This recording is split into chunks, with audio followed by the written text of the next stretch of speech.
Hello and welcome to another edition of On Our Terms, a video series by AIA Contract Documents.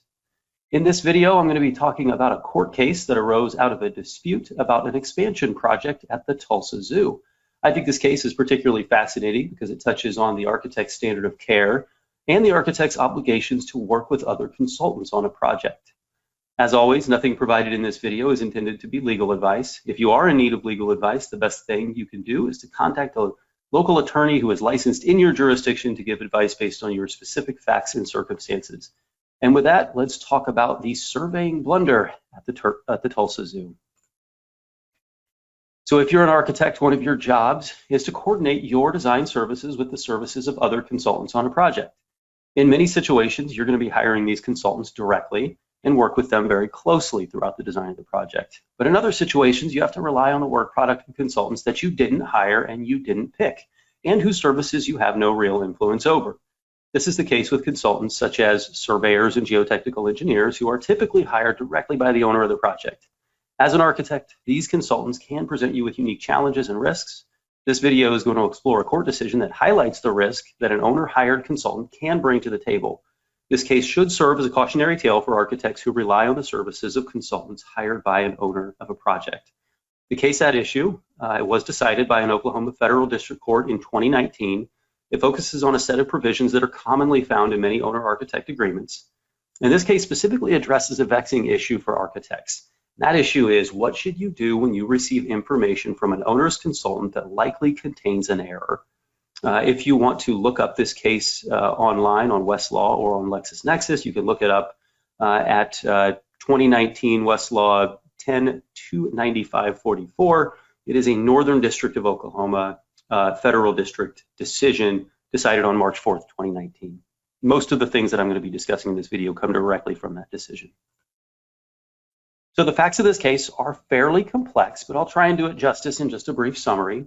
In 2011, the Tulsa Zoo hired an architect to prepare a master plan for future development and expansion of the Tulsa Zoo. This master plan included work to integrate new improvements with older structures over the course of a 20-year development period. While preparing the master plan, the architect obtained several pieces of information from the Tulsa Zoo about the existing conditions at the site. Included in this bundle of owner-provided information, the architect received 3 separate pieces of information that showed the finished floor elevation height of an existing concession stand called the trunk stop, and the finished floor height of this existing concession stand will end up being very important and very key to this case. The 3 pieces of information included: 1, an original 1995 design drawings for the trunk stop prepared by a company named Immel and Graber that showed the trunk stop elevation at 592.5 feet. 2, an elevation certificates showing the trunk stop elevation also at 592.5 feet. And 3, a newer survey that was prepared by a company named White Surveying Company showing the elevation at 595.5 feet. Notably, that White survey was the newest of the 3 documents and showed the trunk stop finished floor elevations to be nearly 3 feet higher than the other 2 documents. A little bit of forecasting here. The White survey is going to turn out to be the one that is in error. The architect needed accurate information about the finished floor elevations of the existing buildings like this trunk stop in order to integrate this existing building with new features being planned for the zoo's expansion. Upon recognizing the elevation discrepancies in the documents provided by the Tulsa Zoo, the architect actually reached out to a representative at the zoo to ask which elevations should control for the purposes of the master plan. You actually can see the real email exchange between the parties here on the video. The Tulsa Zoo representative instructed the architect to use the information on the newer White survey.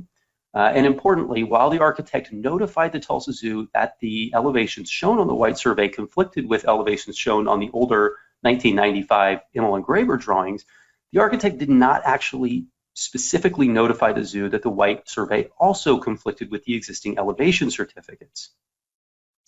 The architect moved forward with the design of the master plan using elevations on the White survey as the basis for designing and integrating the trunk stop into the surrounding improvements. Of course, when construction began on the zoo's expansion, an error quickly became apparent. The trunk stop, which appeared on the White survey to be at an elevation of 595.5 feet, was nearly 3 feet lower in reality once construction started. This made the trunk stop considerably lower than the new paths and structures that were being built immediately adjacent to it. And as a result, the Tulsa Zoo had to choose between making substantial revisions to the trunk stop to accommodate its lower finished floor height, or to demolish the trunk stop altogether and rebuild it at a higher elevation. Not wanting the trunk stop to be cluttered with ADA ramps and awkward views from its now sunken position, the Tulsa Zoo opted to demolish the trunk stop and rebuild it at a higher elevation. I don't know this for 100% certainty, but I believe that from Googling around, I believe that the image that's on the screen here does show in the very upper right, left-hand corner, the existing building and the new building and new walkways are around it. So you can see how closely enmeshed the existing trunk stop building was to the new surrounding improvements. So you can imagine how a 3 feet error in elevation is really going to impact how this site works and how all of the pathways and the building connections work. So this is, while 3 feet doesn't sound like a lot, I do see how this was a major error when it was actually discovered. In total, the Tulsa Zoo estimated that the cost to rebuild the trunk stop at the higher elevation was about $1.4 million. For its part, White Surveying Company settled with the Tulsa Zoo for about $950,000 for providing the wrong elevations on its survey. The Tulsa Zoo then filed a lawsuit against the architect, alleging that it had breached its contract by failing to notify the zoo of the inconsistency between the White survey and the elevation certificates, and also by failing to exercise due care in advising the Tulsa Zoo of the importance of the elevation inconsistencies. In making these two claims, the Tulsa Zoo pointed specifically to two provisions in its contract with the architect. And these two provisions are very commonly found in owner-architect agreements. One provision is section 2.2 of the owner-architect agreement. It says that the architect shall perform its services consistent with the professional skill and care ordinarily provided by architects practicing in the same or similar locality under the same or similar circumstances. If you're an architect, you'll probably notice that. You'll also know that as the standard of care. That's in many owner-architect agreements that are provided by the AIA Contract Documents Program. Another section that was pointed to and directly at issue in this case is section 3.1.2. It states that the architect shall coordinate its services with those services provided by the owner and the owner's consultants. The architect shall be entitled to rely on the accuracy and completeness of services and information furnished by the owner and the owner's consultants. The architect shall provide prompt written notice to the owner if the architect becomes aware of an error, omission, or inconsistency in such services or information. That language actually, if you know your AIA contract documents, that actually comes from the 2007 version of the B101 owner-architect agreement. The 2017 version has similar language, although it's substantially similar. It is a little bit different than that. So as to the alleged breach of section 3.1.2, the Tulsa Zoo argued that it was not enough for the architect to inform it that the White survey measurements were inconsistent with the 1995 Immel and Graber drawings. According to the Tulsa Zoo, the architect also had an obligation to notify it that the White survey was also inconsistent with the elevation certificates. Moreover, the Tulsa Zoo argued that the architect also breached its standard of care by not also explaining the importance of the elevation inconsistencies, and presumably by encouraging further scrutiny as to why the White survey conflicted with both prior documents. Now, naturally, the architect disagreed pretty strenuously with Tulsa Zoo on these claims. The architect filed a motion for summary judgment, arguing that it had satisfied both its contractual and professional obligations to the Tulsa Zoo. The architect made a number of arguments. It argued that it had notified the zoo that the White survey was inconsistent with at least one of the prior documents that showed the trunk stop elevations. And they also had even asked the representative of the Tulsa Zoo which elevations it should use, and the Tulsa Zoo representative affirmatively pointed to the White survey as being the controlling document. This is the one, of course, that was eventually found to be at error. Moreover, the architect argued that it was not a professional surveyor, that it had no expertise in surveying that would lend it to identifying and resolving errors in the White survey. And the architect further argued that it did not hire the survey and had no control over their services. The architect also pointed to a sentence from section 3.1.2 of its contract, noting that it had a right to rely on information provided to it by the Tulsa Zoo, which of course included the White survey. The Federal District Court ultimately, in 2019, ruled against the architect on its motion for summary judgment. Now, we don't know, exactly how this case ultimately resolved, whether or not there was a settlement or there was a trial. but at least from a motion for summary judgment perspective, it was denied by the federal district court, and we do get a little bit of their rationale in doing so. The court held that it was not enough for the architect to simply notify the zoo that the white survey conflicted with the Immel and Grable drawings. The fact that the architect failed to notify the zoo that the white survey also conflicted with the elevation certificates was enough to ward off a motion for summary judgment.